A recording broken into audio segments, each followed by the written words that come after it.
សួស្តីអ្នកទាំងអស់ទូទាំងវីដេអូមួយនេះថ្ងៃនេះខ្ញុំមក demo 8 Connect Project ដែលជាពួកខ្ញុំបានធ្វើក្នុង VC1 វាជា River Project ប៉ុន្តែ project នេះបាន implement បាន 100% ទេ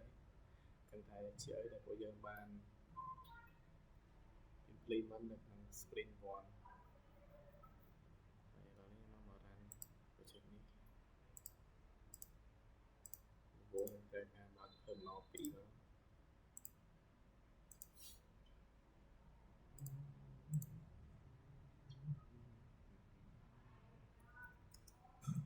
CD show back up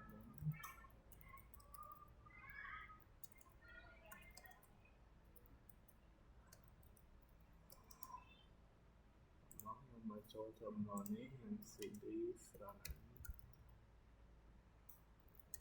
run del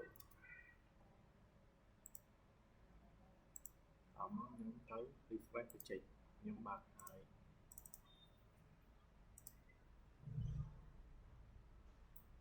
នេះ project ដែលខ្ញុំបានធ្វើនៅក្នុង Sprint 1ដែលទី1ខ្ញុំនឹងមកនិយាយពី project structure ដំបូងខ្ញុំចាប់ផ្ដើមធ្វើពី tab របស់ user ទៅដោយសារតែក្នុង project របស់ខ្ញុំមាន3 tab អញ្ចឹងខ្ញុំចាប់ផ្ដើមធ្វើពី tab របស់ user ហើយជា interface ខ្លះយើងអាច click ទៅនេះបានដើម្បីមើល switch យើងអាច back ទៅវិញយើងអាច click លើទៅនេះបានដើម្បីអូខ្ញុំ click demo មក login log out so let me do it here for ខ្ញុំ log out ចេញតែ interface login log out ដូចគ្នាទេគ្រាន់តែនៅខាងក្រៅ sign in យើងអាច booking បានតែយើងអាចបាន select មើលបានយើងអាចចុច pre booking មុនបានលើ service នេះយើងពេញចិត្តក្នុងការ book អញ្ចឹងទៅហើយខ្ញុំ book លើ service នេះ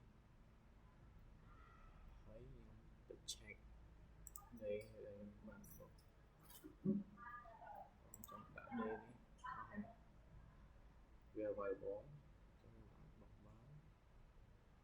here ពេលពី book ខ្ញុំអាចពេញជា premium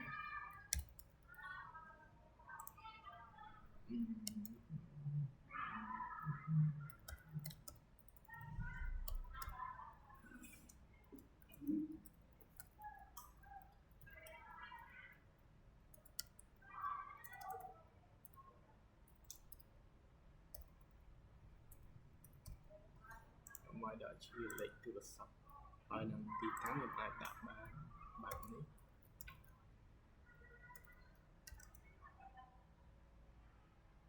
បើមក canopy បានមក yeah like that operate here បានមកដំបូង canopy វាទីតាំងហើយខ្ញុំអាចឈប់បែបនេះក៏បានដាក់បែបនេះក៏បាន search ចេះបានឈប់បាន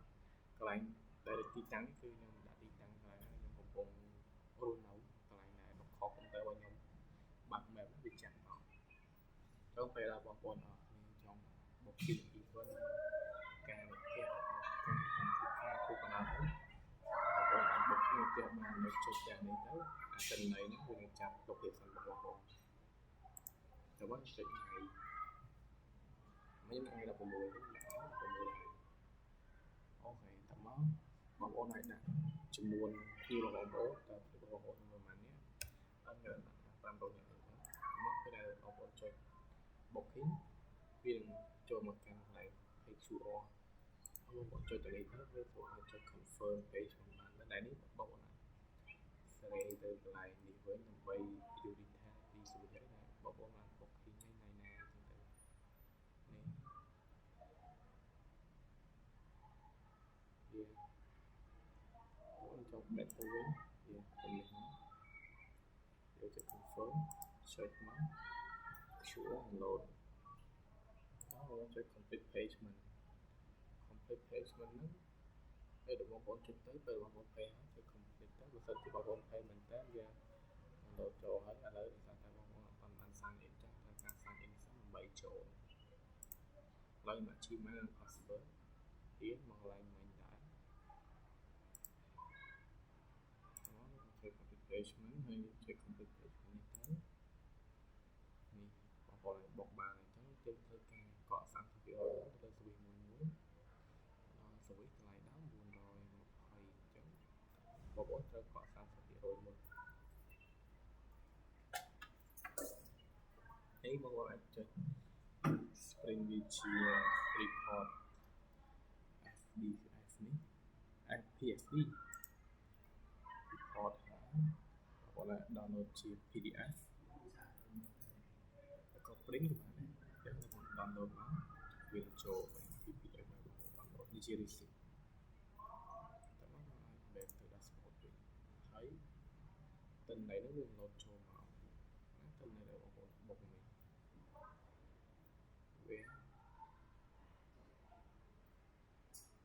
ហើយអាចចាប់មកទេអូខេតែវាមាន Microsoft Error ហើយបើថាពីមិនច្បាស់ទេតែខ្ញុំមក remove ពី picture ដែលខ្ញុំមានហើយនេះទៅលើ API វានឹងចាប់ប្រការចេញពីនៅលក់ស្វីសមួយដោយសារតែ type របស់ web ហ្នឹងខ្ញុំអត់តាមបានពីមិនទេនេះគឺនៅជា interface ស្រាប់ទេដូចចាំមកដល់ពេលមុខ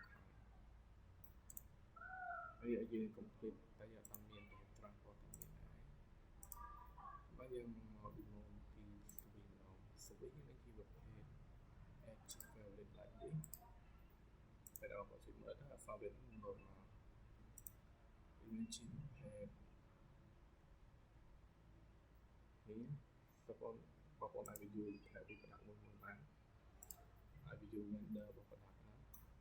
គាត់មានទីតាំងណាតែបងប្អូនបានអីបានអាច edit បាន email របស់គាត់ប្រសិនបើគាត់ទៅសាររបស់គាត់ហើយជា overall service ដែលបងប្អូនអាចបុក color ចាស់អាចឲ្យជា favorite ក៏បានហើយជា service រីមានតែ service របស់យើងមានជាប្រភេទកញ្ចប់និងរាយនេះជាប្រភេទរាយសម្ភារៈប្រភេទរាយហើយជាអីដែលចូលមកហើយជាតូតាល់យើងបានបុកហ្នឹងវានឹងតូតាល់នេះខំមកនេះមកអស់អញ្ចឹងអត់ចង់មកតែខែយើងចង់មកសម្ភារៈរាយអញ្ចឹងយើងរកសម្ភារៈរាយមកហើយយើងទុំបុកនេះបាទហើយយើងក៏មាន notification ដែល alert អំពី speed យើងបានបុកហើយពេលដែល vendor គាត់ approve ពេលដែលស្វីរបស់យើងបុក success ហើយ vendor គាត់ approve គាត់ដឹងគាត់បានព្រមនេះគាត់ confirm ពីស្វីយើងអញ្ចឹងយើងចាំតាថ្ងៃដល់ចិត្តថ្ងៃខាងស្វីមួយហ្នឹងនឹងតាក់ទងទៅកាន់បងប្អូនឬក៏តាក់ទងទៅតាម map ដែលបងប្អូនបាន booking ហ្នឹងនឹងជីកទៅទីតាំងបងប្អូននៅពេលដែល vendor គាត់ដឹកសម្ភារៈរបស់គាត់ចិត្តដល់គាត់នឹងទេរកបញ្ជាក់បងប្អូនទីតាំងនេះនេះជា contact information ដែលតាក់ទងនឹង application បងប្អូនអាចតាក់ទងមកខាងពួកខ្ញុំបានពួកខ្ញុំនឹងតាក់ទងយក information មកទាំងអស់ដូចជា agency ទៅហើយចំពោះភាសាយើងមាន3ភាសាដែលបងប្អូនអាចជ្រើសរើសបានមានដូចជាភាសាខ្មែរស្រួលបងប្អូនក្នុងការមើលក៏អាចពីអីមានទៅមានជាកិច្ចកម្មវិធីអាពាហ៍ពិពាហ៍កាមេរ៉ាអញ្ចឹងទៅហើយយើងក៏មានជាសេវាកម្មទូទៅហើយមានជាភាសាចិនសម្រាប់ជនជាតិចិនដែលគាត់ចង់ booking ស្វីសហ្នឹង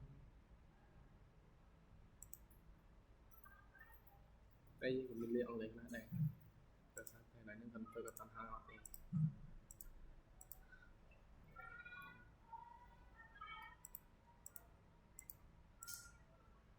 ហើយយើងក៏អាច search បានរបស់យើងចុច search ពី wedding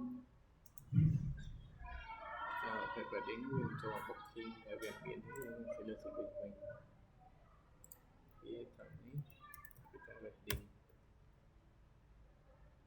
នេះជាប្រភេទ wedding វាមាន two package